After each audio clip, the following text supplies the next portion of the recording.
Some people only find out who they're really sleeping next to when life hits hard. And that's exactly what happened to me. While I was fighting for my life on a hospital stretcher, the woman who said she loved me was draining our bank account and sleeping with my employee.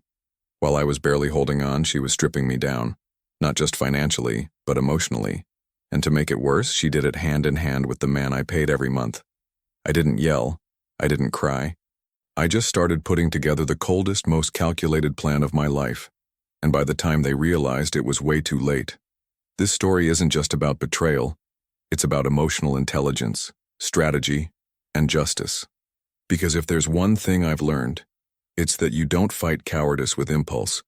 There's a way to turn the game around without getting your hands dirty.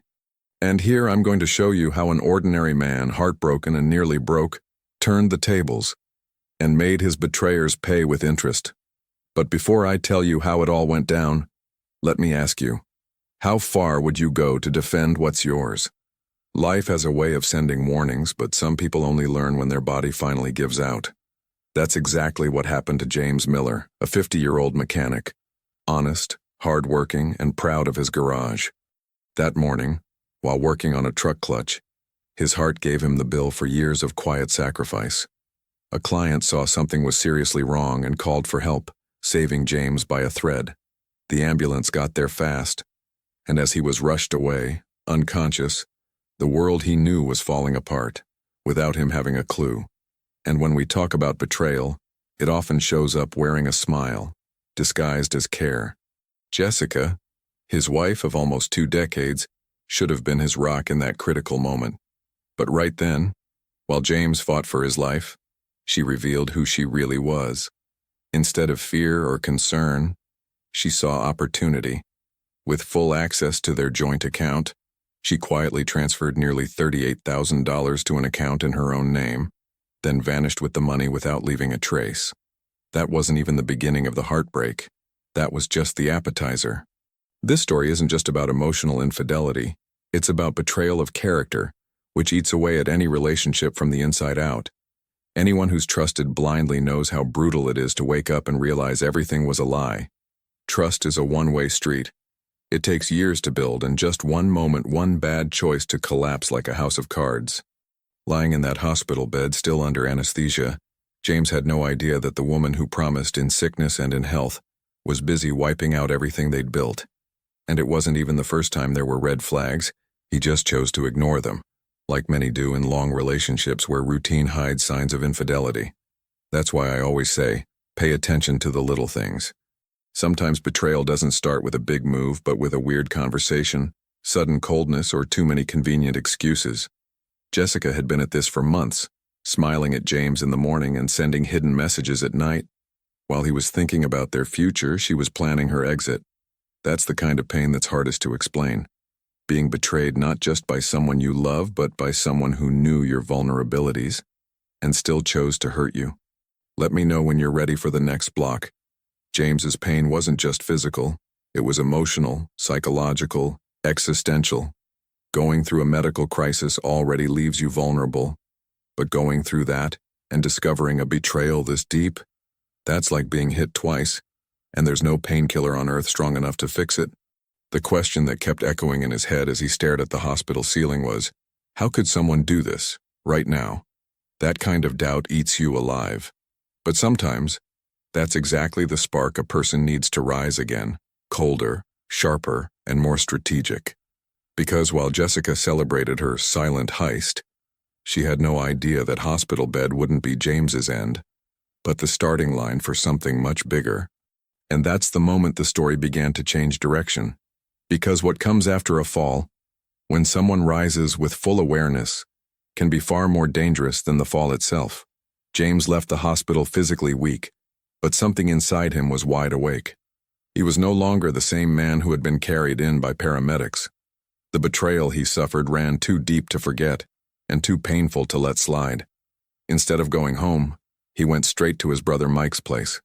And that was the first strategic move by a mind that, despite being bruised, was already starting to map out what came next. Because sometimes silence and distance are far more powerful than confrontation. Mike wasn't just a brother, he was an anchor. Unlike Jessica, He knew what real loyalty looked like, and it was there, lying in a spare room with his head on a pillow, that James began piecing together every detail of the infidelity. Sometimes, clarity shows up in solitude. He started recalling diverted looks, poorly explained excuses, and unjustified absences. It wasn't just about money. It was a whole history of subtle manipulation he had ignored. The trust Jessica shattered wasn't just between a husband and wife. It was a blow to James's very identity. And like any wise mentor would say, every fall hides a lesson if you're willing to see it. James realized it wasn't just about reacting with revenge, it was about understanding how he ended up here in the first place. He had been neglecting himself for years, always putting work, bills, and others first. Ironically, that's exactly what let the betrayal creep in unnoticed. One of the toughest reflections in life is realizing that when you trust others too much, sometimes, you end up abandoning yourself. And that truth hit him hard. Little by little, he began clearing his mind the same way you'd clean a cluttered workbench, getting rid of what no longer served him and keeping only what was useful. He grabbed an old notebook and started writing everything down. Dates, amounts, suspicious phrases. Sounds simple, but that kind of clarity is essential for turning pain into strategy. James wasn't just reacting anymore. He was putting together a puzzle. And let me tell you, when that shift happens, everything changes. This wasn't about forgiveness anymore. It was about preparation. That's when he started studying. He read articles about financial fraud in marriages, asset recovery, and emotional resilience after deception. And he found something that few people ever do: a way to understand the system and use it in his favor. That's the kind of mindset that separates people who suffer in silence from those who take back control. And here's a practical example. He started following lawyers on Instagram, watching videos about family law, and even downloaded apps to monitor suspicious bank activity. Nothing would slip past him again. And while Jessica thought he was broken, James was building a plan. Not a revenge plan fueled by rage, but a cold, strategic one. Because revenge, when it's thought out, stops being reaction. It becomes recovery. And there, between notes and conversations with Mike, he discovered something powerful. He didn't need anyone's permission to protect what was his. The next phone call he'd make would change everything, because it was time to stop reflecting and start acting. James knew that anger alone wouldn't be enough. A lot of people get stuck in it and never move forward, but he turned that emotion into fuel. The betrayal he went through needed more than outrage. It needed action. So his first step was to contact a specialist in financial fraud in relationships. Someone who could decode the digital trail Jessica had so carelessly left behind. Then he reached out to Brian, a lawyer with experience in divorce cases involving infidelity and asset concealment. He wasn't alone anymore. He was assembling a team. Emily, his niece and a law student, offered to help with the paperwork. James was impressed by her sharp eye. Within hours, she was spotting inconsistencies in bank statements. Family support, when used wisely, is a powerful advantage, much more than people think. With Mike handling logistics and Emily digging through legal details, James finally felt like he could breathe again. The trust he had lost in Jessica was now rebuilding itself in the people who truly stood by him. That kind of backing is vital. Every warrior needs a strong rear guard. And here's a key point. James had accounts Jessica didn't know about. Small savings nearly forgotten that now became his war chest. If there's one thing this deception taught him, it's the importance of not keeping all your resources in one place, especially not with someone showing signs of manipulation. If you're hearing this, know this much. Diversifying access and keeping some financial independence isn't just smart, it's emotional survival. That small stash? It kept the coffee warm when the chill of betrayal hit. With those funds, James started pulling documents, logging evidence, and safeguarding his rights before Jessica even suspected a thing. The smartest revenge begins in silence. He didn't confront, argue, or make a scene. He just worked behind the scenes. And here's a golden lesson. The less your enemy knows, the greater your chance of winning. While Jessica was probably celebrating her cleverness, James was already 2 or 3 steps ahead, preparing the fall without saying a word. That's the moment when pain starts giving way to purpose. James didn't just want his money back. He wanted to flip the switch completely. He wanted to protect his garage, the name he built, and every cent that carried the weight of years of hard work. Jessica's betrayal hadn't just hit him as a man. It had threatened everything he had built as a professional. And for someone who values their legacy, that's unforgivable. More than revenge, he was after justice. And he knew that would only come through intelligence and focus. The next step was finding out how deep Jessica had gone. The money was just one part of it. What else was behind that sweet facade? Who else was involved? James had a gut feeling the truth was only half out. But now, time was on his side. And while he was organizing files, one unexpected discovery was about to flip the entire story on its head. Emily was the one who raised the first red flag. While going over the statements, she spotted frequent transfers to an unfamiliar account. A new account, opened under Jessica's name in a different bank. That's where the pieces started falling into place. Money transfers made on days when James was buried in work at the garage. Overtime, weekend shifts, trips to pick up parts. Each transaction told its own story. Betrayal leaves a trail, and these numbers were screaming. What hurt even more was realizing it wasn't just about the money. Jessica had been living a double life. Hotel reservations, dinners in nearby cities, recurring payments labeled as consulting services. But the real bombshell came when Emily decided to run a background check on David, James's most trusted longtime employee. The same guy who once warned James about some other man. James's blood ran cold when he saw David's name linked to multiple suspicious transfers. The infidelity had a new face, and it wasn't just his wife's. David wasn't just an accomplice. He was the lover. And worse, he was part of James's inner circle. Someone who sat at his dinner table. Someone he treated like family. The man was embedded in every piece of this scheme. This wasn't just betrayal. It was venom. Every dollar stolen carried a piece of James's shattered trust. For someone who had built everything with his own hands, the weight of this humiliation couldn't be measured. And the bitterness? It's one only those betrayed by people close to them truly understand. But it's in moments like these that strong people are forged. James didn't crumble. He channeled his pain like few could. He got every document in order, asked Emily to build a timeline of every transaction, and noted down every expense, every lie. He dug up old receipts, reread messages with David, and spotted contradictions. This wasn't just an investigation anymore. It was personal. Not just to prove the deception, but to rise above it. And believe me when I say, there's nothing more dangerous than a man holding evidence in one hand and purpose in the other. Every detail was another nail in the coffin of that fake story. And the deeper they dug, the more the masks began to fall. Emily found out David had listed himself as a contractor for the renovations done in James's house. Upgrades Jessica claimed were discounted or done as favors. It was all part of a calculated scheme where money and lust mixed without shame. Once again, betrayal proved one thing. The biggest mistake a traitor makes is thinking the victim will stay down. With all that evidence in hand, James knew the moment for confrontation was getting close. But he didn't want drama. He wanted strategy. He wanted every step to be legal, fair, and final.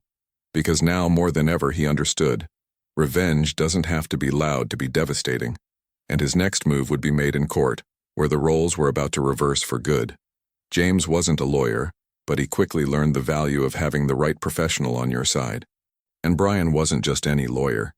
He had years of experience with cases involving cheating and hidden assets, and he knew exactly where to strike. Step 1. Compile everything Emily had uncovered, with dates, files, and clear, undeniable records. No assumptions, just cold facts.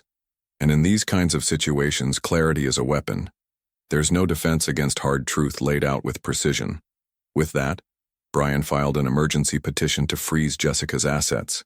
Judge Thompson, firm and detail-oriented, reviewed the evidence with a trained eye. It only took one look at the secret accounts, the fraudulent expenses, and David's name all over the paperwork to realize this wasn't just a marital spat. This was premeditated betrayal. And in cases like these, the law steps in. That's how James got his first big win. The stolen funds were frozen, locking Jessica out from making any more moves. When Jessica got word of the court's decision, She tried to flip the script, hired an aggressive attorney known for twisting narratives and turning victims into villains. Her mistake? Thinking emotional manipulation would work in front of a judge trained to separate noise from truth. She tried painting James as controlling, paranoid, even irresponsible with money. But the statements told another story. And when her version started contradicting her own records, the infidelity wasn't just emotional, it became legal. This is where most people slip. They act out of emotion and forget to legally protect themselves. But James was surgical. He didn't engage in arguments, didn't answer provocations, just laid out the facts. Let me give you some practical advice right here. Always document important conversations, save receipts, and keep track of any suspicious bank activity. That kind of discipline can save you, whether the betrayal is romantic, professional, or even within the family. That's what made James's case so strong. He wasn't running on resentment. He had proof. Meanwhile, behind the scenes, Brian was working on something even bigger. He requested access to Jessica and David's asset records, suspecting attempts to transfer ownership of certain properties. Jessica had seriously underestimated James, thinking he'd never understand the legal side of things. But well-planned revenge isn't fueled by rage. It runs on cold calculation. And as the case progressed, it became clear. The cards were switching hands. What looked like a perfect scheme was turning into a legal maze with no exit. At this point, James's goal wasn't just to recover what he lost, he wanted to make sure nothing like this ever happened again. That meant not only freezing the past, but protecting his future from new attacks. He knew David and Jessica might still try to pull something. That's why the next step wouldn't happen in court. It would happen in the very place where it all began. When it comes to smart revenge, every detail is a weapon. James returned to the house. Not to reconcile, but to investigate. Backed by his attorney, he entered legally to gather physical evidence before Jessica could cover her tracks. What he found was jaw-dropping. New air conditioning units, custom furniture, brand new appliances. None of it had been there before his heart attack. And all of it paid for with the stolen money. The betrayal was now visible. Every item a physical reminder of the deceit. David's fingerprints were all over it too. Carpentry estimates under his name, invoices with digital signatures, even a payment receipt with Jessica's initials. It was like they weren't even trying to hide it. Maybe they thought James would never find out, or wouldn't have the strength to fight back. Big mistake. When betrayal is that obvious, it becomes fuel. That's when James realized this wasn't just about money. It was about the public humiliation they tried to serve him. While Jessica hid behind her attorney and David kept his distance from the shop, the two of them began making moves on the chessboard. They tried to sell Jessica's car, transfer the deed to a plot of land, and cash out assets still in her name. Their rush was a clear sign of panic, and that's gold for anyone who knows how to read behavior. Brian immediately filed a new motion, an emergency injunction to freeze all assets. Judge Thompson, now seeing the updated evidence, signed off without hesitation. Actions like these require precision. It's not just about justice, it's about timing. Had James waited even another week, most of the assets would have been gone. The trust the legal system had in him was a direct result of how well organized he was. No shouting, no chaos, just paperwork. Here's another golden tip. Keep everything in the cloud, backed up, and easily accessible. In a crisis, whoever has the facts wins. Because financial betrayal demands fast, clear responses. Jessica and David, now cornered, started making sloppy mistakes. They tried to issue shady power of attorney documents, hide contracts, and manipulate dates on receipts. But their desperation gave them away. And again, James didn't need to raise his voice. He just lined up the facts. The most fascinating part? Even people close to the couple began to distance themselves. Friends, relatives, even neighbors who once bought into the poor David story started to see the dirty truth. That's the thing about betrayal. It may seem clever at first, but the bill always comes due. And just like that, James began tying every loose end. The case was no longer just about money or feelings. It was about dignity. It was about proving to himself more than anyone that he wasn't the kind of man who gets steamrolled by disappointment. Everything was falling into place. But one final piece was missing. a piece that would completely shift the outcome of the final hearing. An undeniable piece of evidence, and it was about to come from the last place anyone expected. The best plot twists hit when no one's expecting them. And that's exactly what James had prepared.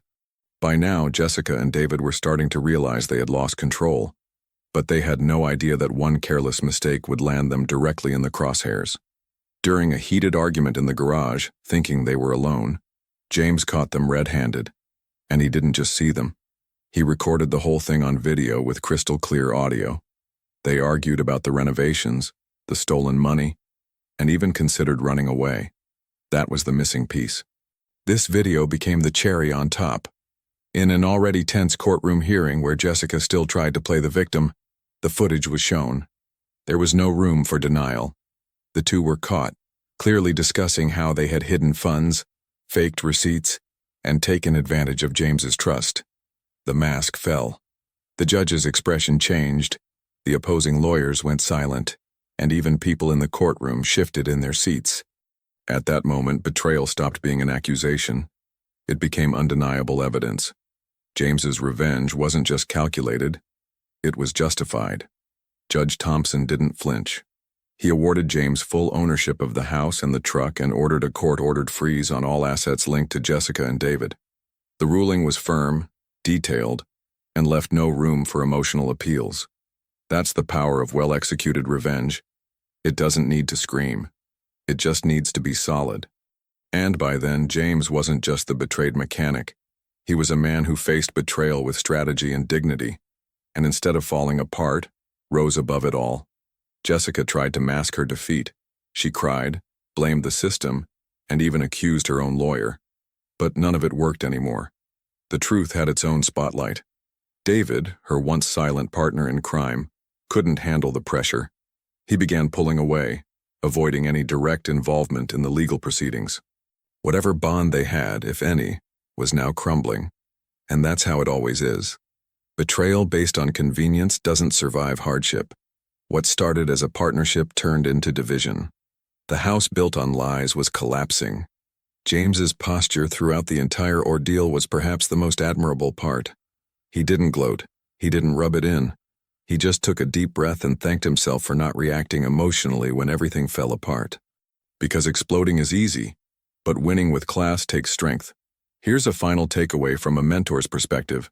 When you organize your pain, you turn chaos into clarity. He had nothing left to prove. He had already won.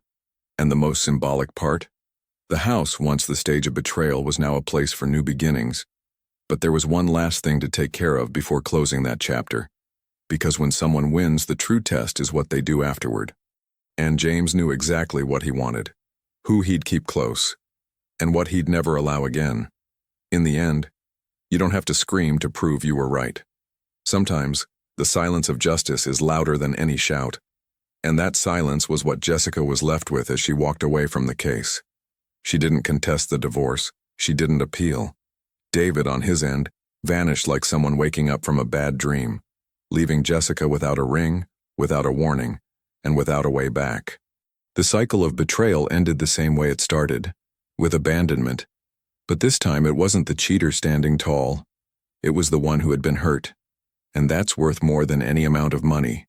James officially received the house, the truck, and 90% of the money Jessica tried to steal. Not out of blind revenge, but because the court acknowledged how cruel and calculated the betrayal had been. The broken trust had a price. And for the first time in months, he could finally breathe, knowing he no longer had to look over his shoulder. The shop, once the backdrop of so much effort, was now a place for rebuilding. But this time, James wasn't going back to heavy lifting. His body had already sent him a warning, and now he was listening. Instead, he took on a managerial role at the shop, mentoring young mechanics, overseeing finances, and keeping the business running with wisdom. The heartbreak had become a lesson. The betrayal, fuel. And James, the mentor of his own story, did something even greater. He helped Emily with her law school tuition. He funded the education of the niece who had stood by him from the very start, as a way of honoring the trust that had held him up when everything else collapsed. Sometimes revenge means doubling down on the good that kept you standing. James also turned inward. It didn't hurt just because he was betrayed. It hurt because he'd ignored the signs for so long. He realized many people live surrounded by daily betrayals. A coworker who takes advantage, a relative who drains your energy, a partner who manipulates you emotionally. So he decided to share his story with those willing to listen. He became a living example of how to turn pain into strategy, and strategy into a fresh start. Not as a hero, but as a real person with flaws and scars who chose to begin again. Sometimes what breaks us also hands us the map to rebuild. James didn't hold on to resentment. He held on to wisdom. He knew life would go on and new challenges would come. But now, he was ready. He wouldn't fall for the same lies again, nor would he give his peace to just anyone. His revenge was complete and classy. Now it was about living well, with peace and purpose, and maybe, just maybe, opening his heart to a new story. But this time, with eyes wide open. Because trust, he learned, is built slowly and lost in a heartbeat. James's story ends as it should, with dignity. But what it teaches starts now, because every betrayal story is also a hidden lesson, waiting to wake up those who still believe, that could never happen to me. So tell me, how many times have you ignored the signs? How many times have you trusted someone who was just waiting for the first chance to cut you down? Betrayal doesn't always come in yelling. It sometimes walks in smiling, saying it's for your own good. But you don't have to wait for the crash to wake up. You can learn from someone else's pain before it becomes your own. And that's exactly what this story is for. If something feels off, investigate. If something doesn't sit right, write it down. And if you feel like something's wrong, don't brush it off. No one deserves to live trapped in someone else's deception. You can, and should, take back control of your life, your story, and your peace. Now tell me, what would you do if the person you love the most turned out to be the one holding you back? Let us know in the comments. And of course, if you want more stories that wake you up, teach you lessons, and flip the switch in your mind, subscribe to the channel, hit the bell, and come along with us.